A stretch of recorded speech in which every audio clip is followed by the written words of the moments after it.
नमस्कार बेह तोय सारनी लल देद हंदिस यथ अमृत वचन यथ वनो लल देद हुंद युस सन सरमाय छु युस जन अस रिच ट्रेजर छु तमि दुतमुत युस जन सतो हतो वरियो पेट छु पकान बहान अकिस सरिताय हिंद पट दपान छ पवन तो प्राण सोमुय ड्यूठुम दलित रूदुम शेर खोरताम दीह येलि मुठुम अद क्या मोतुम या मोतुम तो कुन पवन तो न कुन प्राण ति क्या गो ति पान समझुन पवन पूरित युस अन वगि तस बना स्पर्श न बछ तो त्रेश ति यस करुन अंत तगि संसार सुई जेय नेच यम आज अस मुश्किल गसान समझिन मगर इल बार बार परो तो समझिन पाने मे आमुत वन ज्यादा कथ न करने दपान सोमुई खे माल सोमुई रोजक सम खेन मुसरन बरन तर कह नत कह फिक्र तो तरन चलो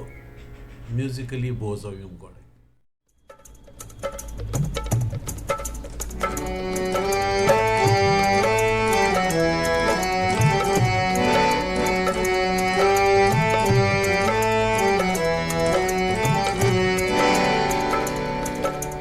पवंत प्राण समय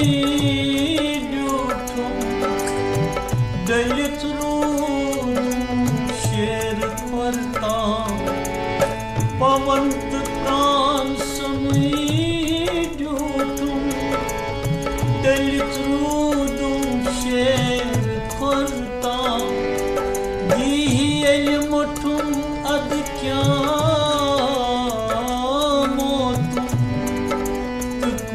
पवन कुन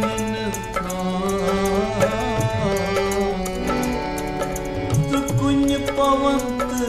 न कुन प्राण पवन पूरित युस अन वगि पवन पूरित युस अन वगि तस बना स्पर्श न बछ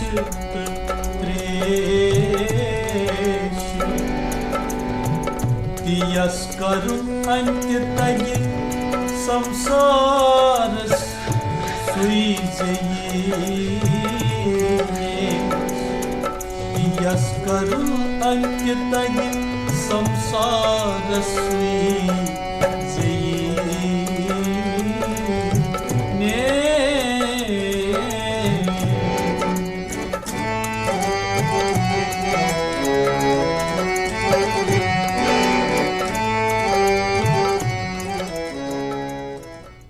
आवाज समझ पवन तो प्राण सोमुय ड्यूठुम ये समत्व गसान ये बैलेंस गसान पवनस तो प्राणस दलित रूदुम शेर खोरताम अमिस ललि गो सोरी मशित खोर नट पे कलस तामत शेर तो खोर शेर गो कल खोर गई पन खोर दीह येलि मुठुम मतलब सोरी गो फॉरगेट तो अद क्या मोतुम